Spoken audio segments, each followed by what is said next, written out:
Good afternoon, everyone. It is indeed an honor to speak at the Marshal of the Indian Air Force Arjan Singh Memorial Seminar and in this congregation of military professionals and strategists. I must thank the Chair for the gracious introduction, sir, and also thank Air Marshal Anil Chopra, DG CAPS, for giving me this opportunity. I'll start with a quotation by General James Holmes of US Air Force with respect to the modern battle space and MDO. There are no boundaries on this battlefield.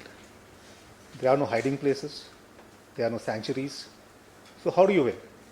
I think you win by operating at a tempo that they can't keep up with and by putting them on the horns of multiple dilemmas.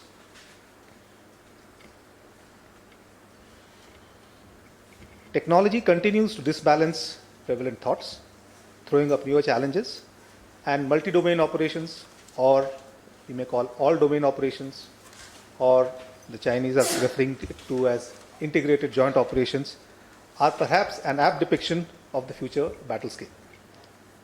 Air forces, being inherently adaptable, a fact that the Chair mentioned in the introduction, have so far succeeded in converting every challenge into an opportunity. In the next 20 minutes or so, I shall delve into MDO with a focus on air forces in MDO. I shall cover the drivers of MDO and what role aerospace power in general and air forces specifically have in this battle space. The scope of my presentation is flashed on the screen. After a brief look at the necessity for MDO, we shall take a look at the evolving modern battle space. How would multi-domain operations drive and decide outcomes, and what will be the envisaged spectrum of conflict? I shall then talk about air forces in MDO, especially for providing information superiority and decision dominance, in addition to their core roles in the kinetic and non-kinetic domains. Why MDO? Well, a simple answer would be because it's possible. However, it is important to point out three factors related to the changes in conflict management. Firstly, political objectives are not linked to any specific domain. This point was made earlier also. Second, surface friction has reached impregnable limits and there is no choice but to go up. Thirdly, there is a cultural shift vis-a-vis acceptability of attrition. To quote von Moltke, I hope I got the pronunciation right, in war, it is less important as to what one does than how one does. The central idea reflected here is to achieve better state of peace, irrespective of domain, choosing the best combination of all available means. And to illustrate, in the first Gulf War, 100 days of air campaign led to 100 hours of ground ops to wrap it up. Kosovo, we had a 78-day campaign, independent air campaign, to achieve the CTC. All these emphasize the requirement of how. Secondly, lethality, urbanized front lines, robust defenses on the surfaces imply prolonged conflict, higher attrition, and raise questions on legitimacy. This limits the military options to the political leadership. Continuing further, a rough analysis of casualties or losses of life in conflicts post the Second World War, it shows a consistently reducing trend by up to a reduction of 2,000% from 1940s till now. The reasons can be many, technology being one, but post the exponential rise of information technology and sociological changes, the appetite for risk and acceptance of loss of life is very, very less and has shrunk. Combining these factors, the best solution for conflict management is in MDO. It offers the best military solution to any security contingency in any environment while ensuring reasonable attrition control and a quick, favorable outcome. To break the monotony and spice up the formal proceedings, I have a short video.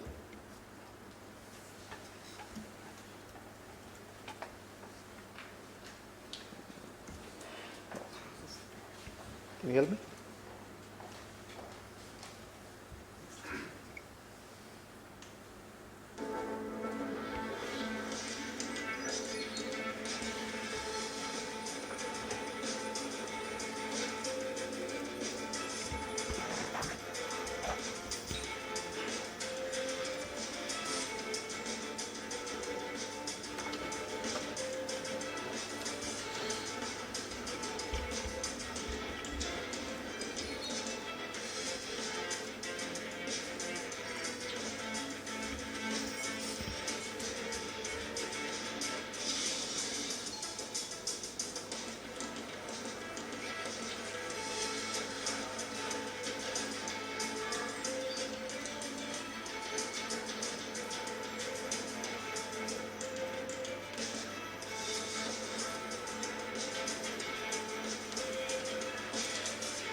Proliferation of new military capabilities, especially in the air, space, information warfare, cyber domains, are making these increasingly contested.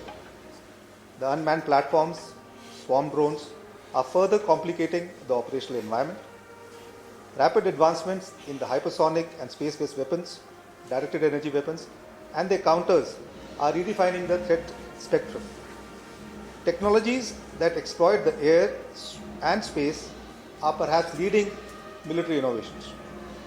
These are, in many ways, natural extension of the operational span of conventional air ops, intermingled and operating concurrently. Modern air forces are thus transforming themselves to harness the potential of these new capabilities, as well as overcoming the challenges they pose. Hence, it is reasonable to conclude that the air and aerospace continuum dominates the future threat spectrum. The slide shows the integrity of the multi-domain operations in a schematic manner.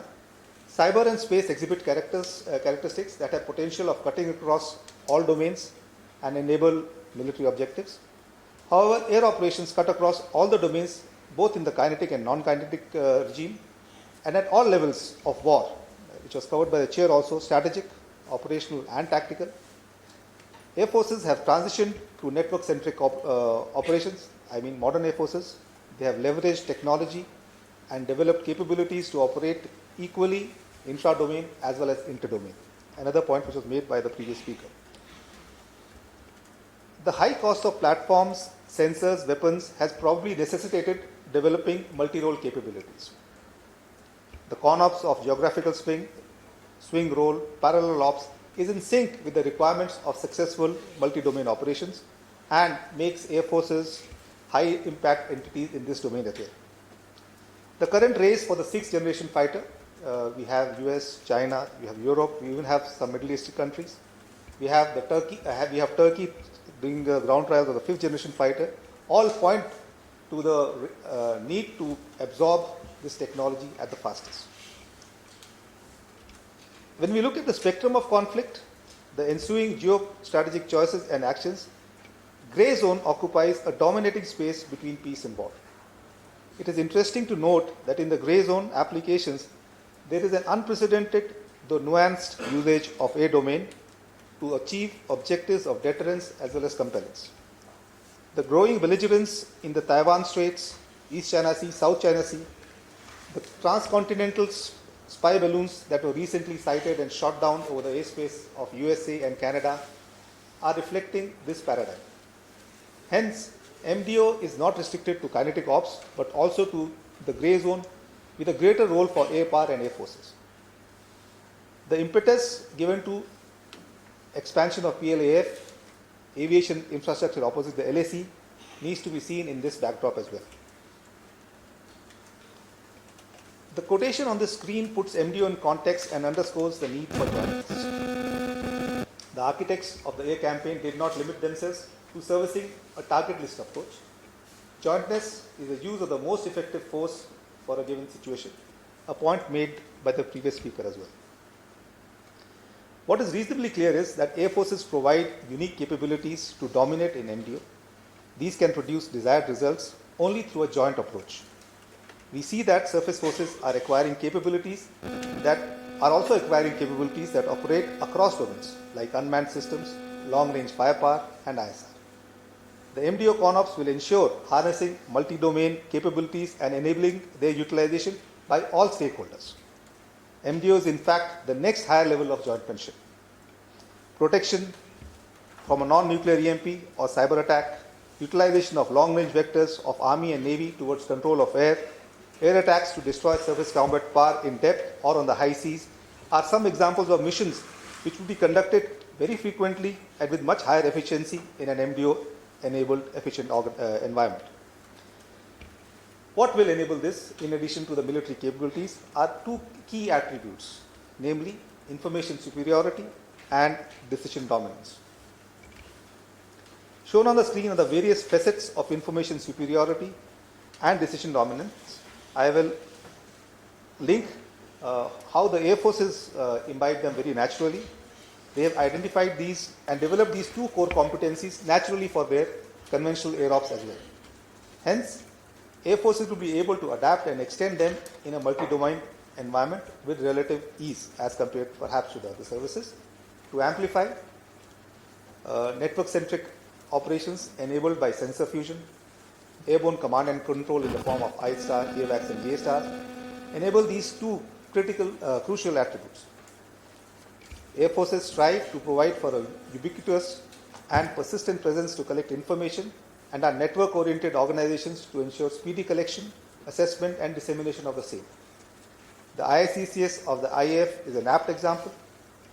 Air Forces world over were the first organizations to theorize, conceptualize and apply the idea of decision dominance in a battle as elaborated by John Boyd. Information superiority is converted to superior decision making through a centralized yet highly dynamic air operations center or perhaps an airborne command post. This enables decisive application of combat power that ultimately results in a favorable outcome.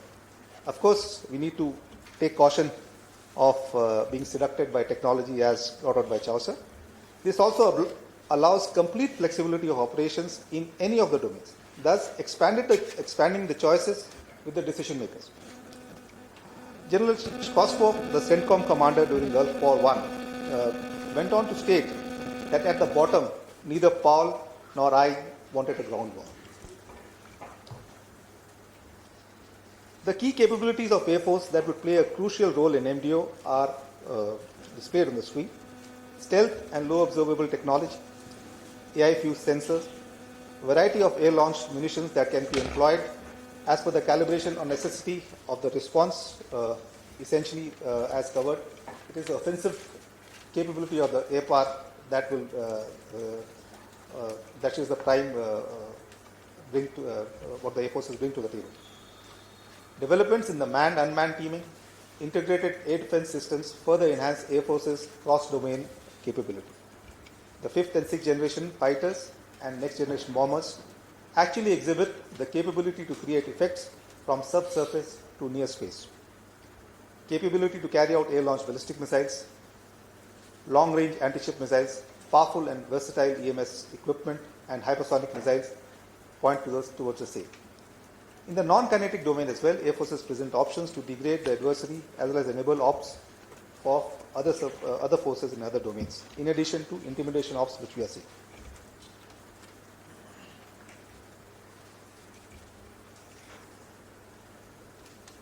The man is more important than machine is an old saying which we have heard. So last but not least is the human resource.